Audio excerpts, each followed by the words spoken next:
Alors, bonjour et bienvenue à tous les sacrées femmes et tous les touristes qui passent par cette page-là.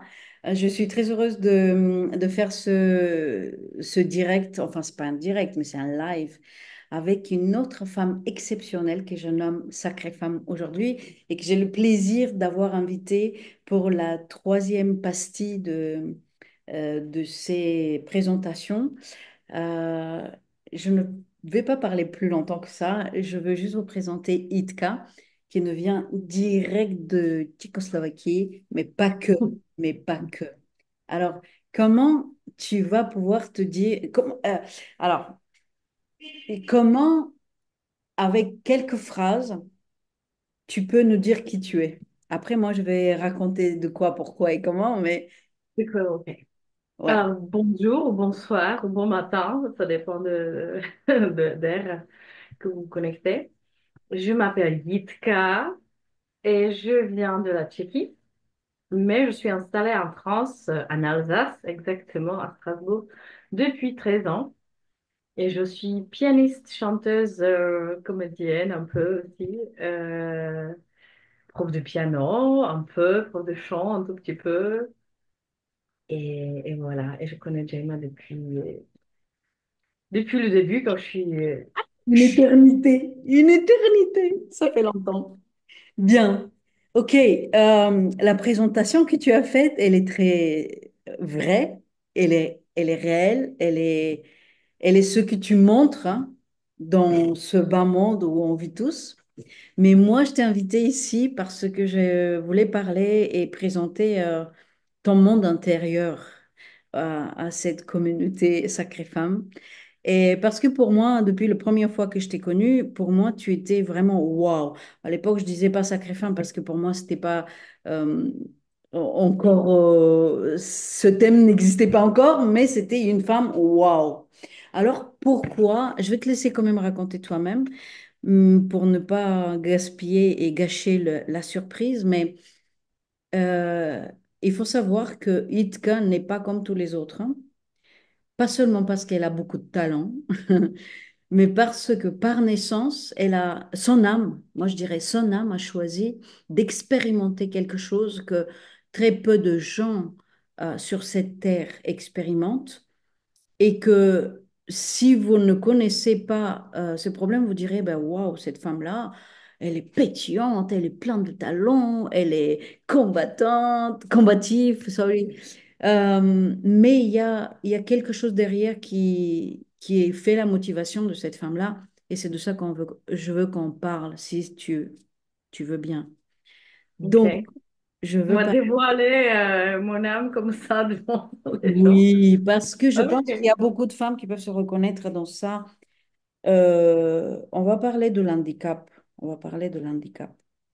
Parce que pour moi, il y a différents handicaps. Il y a bien sûr l'handicap physique, mais il y a aussi l'handicap émotionnel. Il y a l'handicap de cœur. Il y a plein d'handicaps en fait, plus ou moins visibles. Toi, tu es né avec un handicap. Et, ok, je ne vais pas parler plus, mais comment quand on commence à se construire comme personnalité, parce qu'au début, on ne sait pas, l'enfant, il ne sait pas trop qui est qui, pourquoi, comment, on ne comprend pas. Mais toi, tu as commencé à comprendre qui est qui et pourquoi et comment très tôt, parce que tu as eu à affronter des difficultés. Alors, la question est la suivante.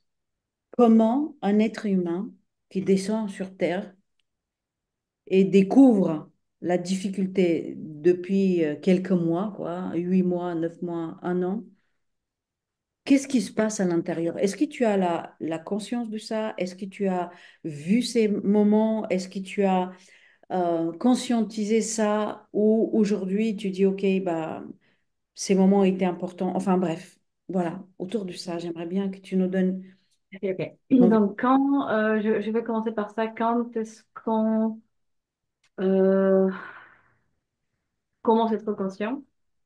Moi, je pense que c'était à l'école parce que jusqu'à là, t'es né dedans, t'es mis dedans. Donc, t'as pas la comparaison, donc tu penses que c'est normal. Excuse-moi, juste dis quel est ton handicap parce que les gens ils ne connaissent pas et pour qu'ils imaginent mieux de quoi il s'agit quand même. Ouais. Bah, c'est un handicap de hanche. J'étais née avec une hanche déplacée qui a coupé le nerf sciatique, ce qui a fait que ma jambe gauche pouvait pas grandir, pousser, vivre normalement. Donc, elle est plus courte, elle est plus petite, elle bouge pas une partie peut pas bouger parce que les muscles étaient pas nourris. Elle n'est pas paralysée, on dit, je veux dire, je sens tout, elle est sensible, elle est juste pas mobile, ou voilà, elle peut pas prendre le poids, elle me porte pas, c'est la droite qui me porte. Et du coup, depuis petite, j'ai eu plein d'opérations, plusieurs fois par an. J'étais dans les centres de rééducation pendant 7 semaines, 6 semaines, 7 semaines, 5 semaines, par-ci, par-là. Donc, les médecins ont fait le plus possible pour que je puisse marcher. Euh, et aussi pour garder le dos. C'est pour ça que je marche. Je continue à marcher avec des béquilles, que ce n'était pas toujours le cas parce que petite, j'ai marché, j'ai boité, mais j'ai marché sans les béquilles. Et après, quand les opérations sont accumulées une après l'autre, quand j'avais 10 12 13 15 ans, j'arrivais plus lâcher les béquilles. Je pense à un côté euh, de, de, de peur, parce que c'était mes jambes, ma soutenance, et psychologiquement, j'arrivais pas à le lâcher. Finalement, je les ai gardés pour protéger le dos. Une des grandes opérations, quand j'avais justement 11 12 ans, c'était qu'ils m'ont coupé le fémur, c'est l'os de la cuisse, en complètement coupé, et parce que la jambe gauche était vraiment beaucoup plus courte, donc c'était vraiment compliqué de marcher, d'avoir des chaussures. La différence faisait 9 centimètres. Donc, ça fait une chaussure comment dire, en cheval presque. Ok, c'est vraiment lourd et moche. Et bien sûr que j'en ai souffert de ce côté, ah, c'est moche, c'est différent, je marche pas comme les autres, en plus c'est visible. Donc j'ai ressenti souvent la honte de pas être comme les autres et j'ai commencé à me cacher. J'ai commencé à cacher ma jambe et plus ou moins j'ai réussi, hein. Je sais pas ce que je Ben, fais. c'est un peu contradictoire parce que quand on sait quel métier tu pratiques maintenant, tu es exposé tout le temps. Tu es exposé tout le Ouais, temps. Tu donnes de concerts, tu joues du piano dans lequel les pieds sont hyper importants pour maîtriser les pédales. Tu fais du spectacle, tu fais des concerts, tu te déplaces énormément et surtout tu t'exposes quand même sur scène. Alors la ouais, question est comment d'une femme qui était honteuse de ce qu'elle est finalement, parce que ça, ce pied, il fait partie de toi. Ce pied, il donnait quelque part ton identité à l'époque, quand tu étais plus jeune. Maintenant, comment d'une femme qui est brisée malgré elle, parce que moi j'ai dit au départ que l'âme a choisi, mais Itka pas choisi, Itka a subi ouais, au départ, n'est-ce pas? ouais. D'accord. Comment de cette femme-là, on devient cet artiste qui tu es aujourd'hui, épanoui, qui a plein de projets, qui circule entre des pays, que tu t'arrêtes jamais. Donc, qu'est-ce qui s'est passé en toi pour que ça Je soit... pense que ça date depuis longtemps parce que, comme tu as dit avant, grâce à cette ce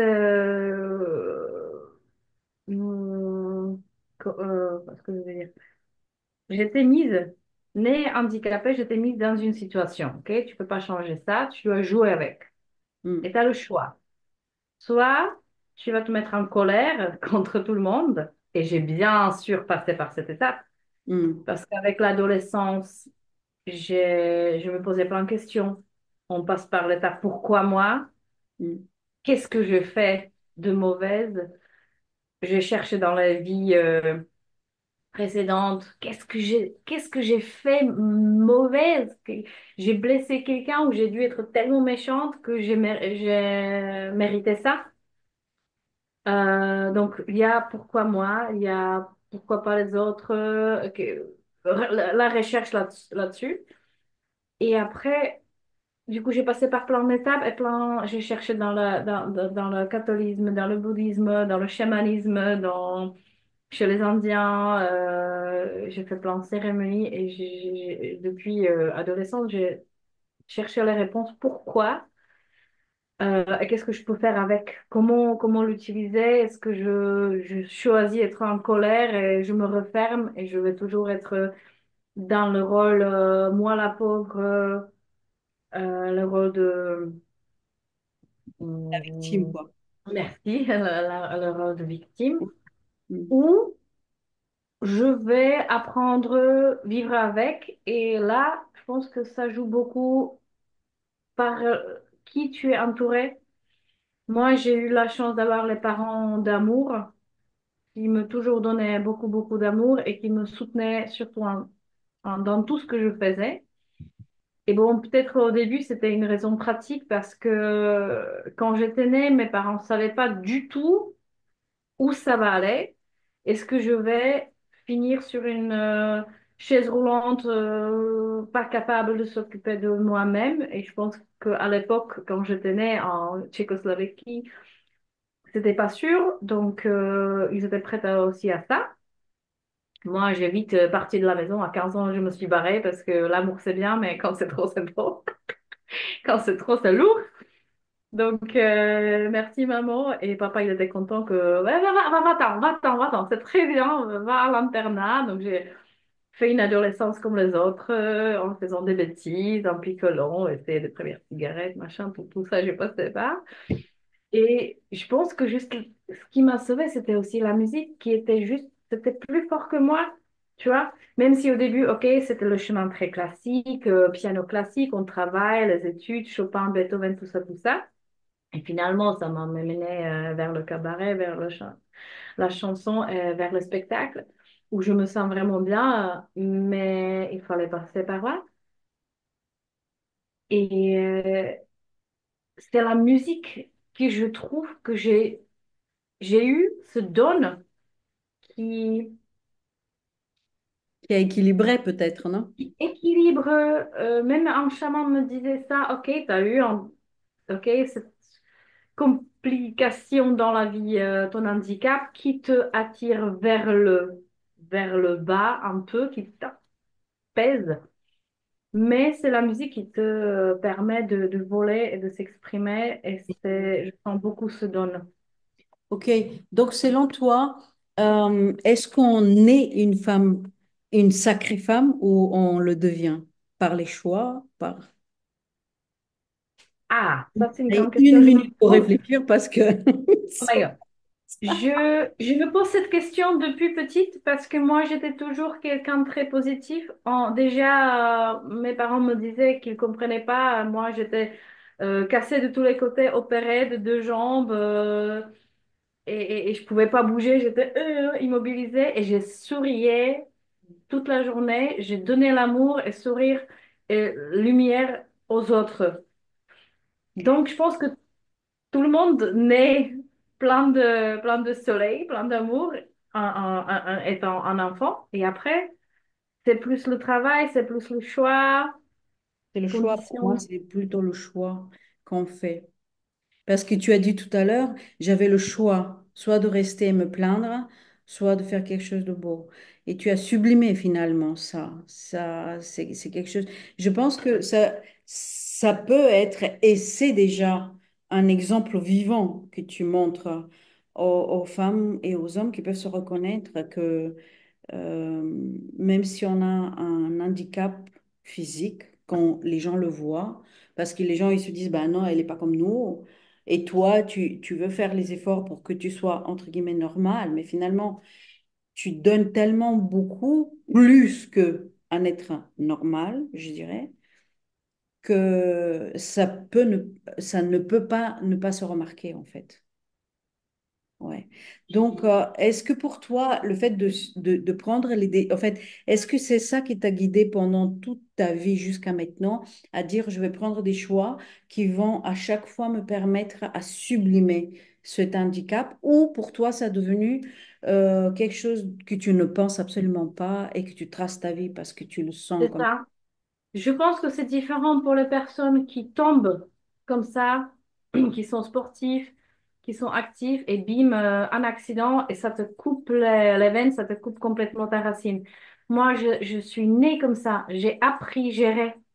J'ai appris à gérer ma journée, m'organiser, prévoir où je vais, comment, est-ce que c'est faisable pour moi, est-ce que c'est lourd, est-ce que j'arrive à le faire. Et c'est tellement un travail automatique que Hmm. j'y pense plus. Et même quand j'ai changé le pays, du coup, quand je suis... Parce qu'en Tchéquie, j'ai resté la fille avec les béquilles. C'était quand même connu dans notre petite ville. J'ai commencé à faire les concerts, donc les gens me connaissent. Donc, j'ai voulu justement partir de cette image, avoir cet autocollant sur mon front. OK, c'est la fille avec les béquilles. Et quand je suis arrivée en France, j'étais étonnée parce que les gens ont pas vu. Hmm. Genre, ils se sont pas rendus compte que j'ai des béquilles. Tu te souviens, avec toi, c'était la même, même histoire. Avec Marco, c'était la même histoire. Les gens voyaient pas mes béquilles. Hmm. J'étais étonnée. Du coup, c'est pour ça que je me suis Mais pleinement ouverte parce que je l'ai oublié complètement. moi, je pense parce que tu as oublié, c'est pour cela que les gens ne le voient pas. Ah, Ben oui, ouais. forcément. Tu projettes ce que tu veux nous faire voir de toi. Bah Donc, ouais. Donc, c'est là où je dis que tu es une sacrée femme. Parce que c'est un sacré boulot quand même de pouvoir switcher dans sa tête. En plus, là, je peux le dire aussi, je vois que l'heure vraiment, voilà, ça va vite. Tu as perdu aussi tes deux parents. Donc, ça veut dire qu'aujourd'hui, tu restes complètement papa, maman, toi-même, quoi. bah ouais. Il y a Je suis ma personne qui famille. peut devenir que toi-même. Et ça, c'est encore plus grande force parce que ça double la force que tu as déjà par tous ces... Vite fait parce que ça va sonner. Moi, j'ai programmé pour écart, j'aurais dû faire plus. J'ai eu toujours peur avec ce Zoom. Euh, Juste un conseil. Qu'est-ce que tu dirais pour une femme qu'aujourd'hui elle se trouve dans une situation d'inconfort, peu importe si c'est physique, émotionnel ou whatever, you know? Qu'est-ce que tu dirais? Quelle est la chose qui peut changer complètement sa vie tout de suite maintenant et pas demain et pas après-demain et pas... Parce que la vie passe vite comme ce tic-tac-là que je regarde, non? Donc, qu'est-ce que tu peux, de Ça ton peut être expérience, ça peut être tout débile et tout compliqué. C'est respirer. mais oui, parce que si on... C'est respirer parce que la respiration, ça m'a appris de me connecter à mon cœur, à mon corps, à ma voix, parce que je suis chanteuse, donc je travaille beaucoup avec la voix, avec la respiration. Et même les douleurs, tu les passes avec le souffle. Tout ce qui est désagréable, là, je viens de prendre une douche hyper froide et j'ai chanté en lyrique avec Oh, le souffle. donne un petit quelque chose de chant, s'il te plaît. Juste, ça peut être aussi super bien. Peu importe, tu as une minute, hein. Et pour tous les autres qui voulaient découvrir son talent et tout ce qu'elle fait, je vous laisserai dans la description tous les liens pour que vous pouvez joindre à ces réseaux sociaux et compagnie. Vas-y, on peut finir avec un chant. Ah ouais, super. Quel bonheur, mon Dieu. Jednou to pomine, dobrý zlý jen mine, jednou to přebolí, ať je to cokoliv. Jednou se vyhrabem z každýho trápení, mezi zemí nebem. Nic na věky není nad ránem. Domů do David zapomeń, na wieki samej synie. Nie zapomeń, na wieki samej synie. merci beaucoup pour ce beau cadeau. Merci Merci de à donner de vous. ton temps. Je suis sûre que les gens qui vont regarder cette vidéo vont être touchés par ton expérience, ta voix et ton grand cœur. Merci Merci beaucoup. beaucoup de m'inviter, Jaima. Et à vous tous, bonne année parce que ce sera la dernière pour cette année et rendez-vous en 2025. Bye bye. Salut!